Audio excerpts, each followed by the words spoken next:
Good evening and salutations, my GH fans. So, Anna and Laura.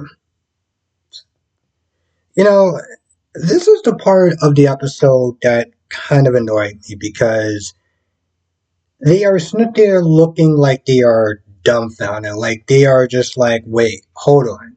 You're telling me all these years when Sonny was doing all this illegal activities and just being a mobster, and every time somebody comes in, he would take them out and this, that, and the third. You tell me that like he does illegal stuff? Are you telling me that Sonny is a mobster? That he commits crimes? I'm I'm literally sitting there just like, why are you two acting like y'all brand new to him? Like seriously. And the thing is that both of these two are in very like high ranking positions. Positions where just even being associated with somebody like Sonny would damage your career, would make you look very sus. Okay? There's been so many times when Sonny has come in and talked to Laura. I remember one episode he was talking to Laura. He was like, is it really okay for me to be here? Because, you hanging out with, the local mobster is probably not a good look. And she's all like, well, you're my friend and that's what that matters. And I'm just like, and now today she's like, I, I don't want you to sit there and go easy on Sonny because we're close. We were one close, because of our past friendship. And I'm just like, why are you acting like today you woke up and you decided to have a brain? And that's for both of them. Anna, you are the commissioner, not just once, but even before. Remember before she said she was going to go tough on Sonny because of the whole Duke thing, and then she becomes commissioner again, and she's all buddy buddy chum with Sonny because Robin, and now she's just like, yeah, he's charming and he's this and he's that and he's the third and he's very generous, but and I'm just like, it seems so dumbfounded, and it's like you're not doing your characters any justice by this scene. This scene does nothing really positive for them. Yes, okay, they're finally waking up and we're like, okay, we got to treat the local mobster like he's a local mobster. But this is far too little, too late. You know, they talk about the whole Cyrus thing, which I gotta ask a question for my subscribers that are in the legal division. Because towards the end of the episode, Laura asked Cyrus about pressing charges. And I'm just like, isn't it like a statute of limitations on that whole thing? Not to mention that at one point, Anna did sit there and threaten Sonny by saying, um, I don't need Cyrus to really help me out. Like, I could sit there and press charges. And, Sonny's not really shaking or anything like that. He got Diane. It's like, bro, you do realize that this happened a long time ago. Cyrus is not exactly a reputable source. Him, it's he said, well, not he said, she said, or anything like that, but like, you just know that Diane's going to sit there and get him right off. So, like, what are you even sitting there doing? That just seems more of a waste of his time and a waste of your time just to sit there and try to make some sort of point. But is it possible that they can actually do that given the amount of time? Given the amount of time of what up happening? I know there's statutes of limitations on different crimes, and I'm just wondering, would that be something that they can actually do? I mean, I haven't trusted G to follow any sort of law or anything like that um, since the whole Shiloh and HIPAA thing. So I'm just very curious about that. Let me know in the comment section if that's something that they can sit there and do. Which, by the way, Laura does meet up with Cyrus, and Cyrus talks about how he's not going to do the radio show anymore. He's just coming across like he's not the right person to be really sitting there, kind of um, telling people what to do and how to live their lives. And for a very long time, I've been holding out hope that this whole Bible thumping thing that he's been doing has just been a mask or anything like that. Because at one point he did sit there and try to get Pikeman or whatever. He tried to sit there and send Sonny to jail, and I'm sitting there thinking, is he really sitting there trying to redeem himself? Is he really trying to turn himself around? And I think that he is, and I'm gonna be honest, I'm actually pretty disappointed. I'm really disappointed. Yeah, we don't have to cool villain like Alcazar or Jerry Jacks or Anthony Sakara or anything like that, but it felt like Cyrus was a good fit. And for them to sit there and change him and make him a good person, kind of a good guy, redemption, it's like, okay, but we need our villains though.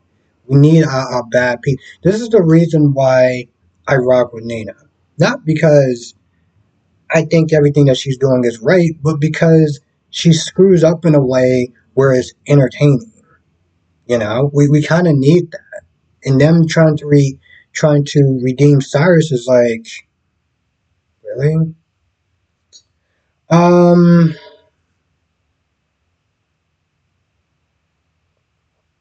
my takeaway from Alexis and Ben. Alexis is just saying she's not going to make the wedding because there's a possibility she can get a law license back. And once again, she brings up that she doesn't pretty much want to get her hopes up because, like, if she doesn't get it, she's going to want to be tempted to drink. And if she does get it, she's going to want to be tempted to drink. And I'm just like, well, here's a third option. You could be working at the paper and get so stressed out about it that it can also, guess what, tempt you to drink again. So it's one of those things where it's like you might as well go for it because every day you're going to be triggered by wanting to drink something. Might as well do, you know what I'm saying? Like, she brings up Molly and stuff like that, but I'm like, Molly, you're supposed to be smarter than this. Like, y'all both are supposed to be smarter than this. Finn talks about his regrets. Um, and the Finn talk is in the same combination of, I'm just gonna call him Pissy Jake at this point because he walks in and he just has this stink attitude look on his face, and Liz talks about how he's upset with Jason and stuff. And bottom line is that Gregory is like he needs to sit there and just burn out his anger, feel what he's gonna feel, and eventually he'll move on. It's kind of like a crying baby. Eventually they're gonna get tired and they're just gonna sit there and stop. Yeah, maybe not a crying baby, but like a 4-year old, 5-year old that's throwing a temper tantrum. Eventually, they're just going to sit there and tire themselves out. Um, and he also talks about how being angry is not so much like you're angry with them, but you're angry. I don't exactly remember how he put it. It was actually kind of a good analogy. I give him that much. It was actually a good analogy. Well, how you're angry with yourself a little bit because you still do love them, and that's why you're so angry. Because Gregory talks about when he lost his first wife and how Finn was just so angry. And I don't think he was even so much angry with himself, but it's like he had to keep that anger, otherwise he felt like it was betrayal. And I guess maybe on some sort of level, it's with Jake. Jake is really angry at Jason for leaving and everything like that. And all that anger is just a mask for all the hurt that he's feeling. That's why I haven't been too tough on Jake. Because anger and love and stuff like that, they're all, you know, they kind of coexist a little bit in that analogy. And that's what Finn was saying. He was so angry with Gregory, you know. because all the hurt that he felt. But he also talked about how he was so hurt that he wound up sleeping with Jackie, which, oof, that woman was a piece of work for doing that. Can you imagine something like that? Like, you stop to think about it, like, yeah, he feels bad, he feels awful, right? And he should in a lot of ways. But I'm like, oh, you slept with your husband's son. It's like, if that's not low. I mean, honestly, tell you the truth, that would almost made a good soap opera in itself, but that's some low ish right there. Um, Now Chase and Brooklyn have the money talk, like this very serious talk that really did not come across as serious as she was trying to make it out to be. Now, don't get it twisted. There's a couple of things that will make or break a relationship. One of those things is finances. Let's be very clear. Finances could really mess up a situation, mess up a relationship, especially if one person feels like the other is not bringing or helping out in that, in the relationship, in the marriage, whatever. So that's a very important talk to have. Credit scores, things of that nature. That stuff is actually genuinely important. Unfortunately, we didn't really get that from them. All Brooklyn will basically sit there saying, just in a nutshell, is that she didn't really, like their mom or whatever, didn't really sit there and ask for like the $250,000 money or whatever because Lois is actually doing pretty well. They were always pretty comfortable. Um, she never really wanted for anything like that. He paid child support, so it wasn't like it's like she didn't grow up spoiled and entitled like Tracy is. Um, which is fine. You talked about the truck and stuff like that. But in all reality, they just sit there and talk about what they're gonna do with their money, which is fine. But like, I mean, part of the reason why I guess it was kind of a dumb talk was because Chase, you knew that you were sitting there marrying a girl that was rich, right?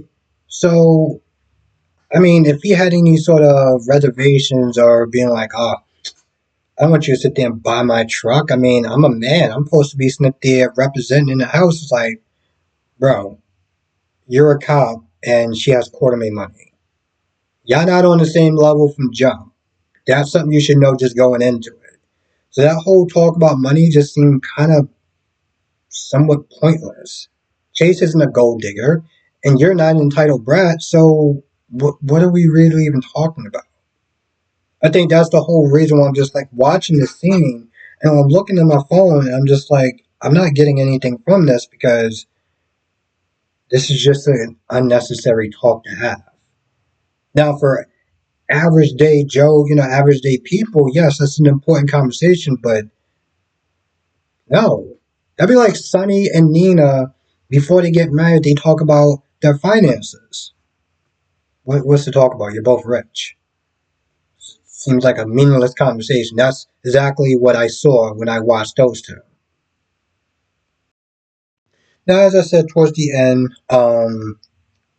Laura did sit there and ask him about, hey, listen, I didn't want you to sit there and not press charges because, my friendship with Sonny. And Cyrus was like, no, it was because of Nina, giving me the radio show or whatever.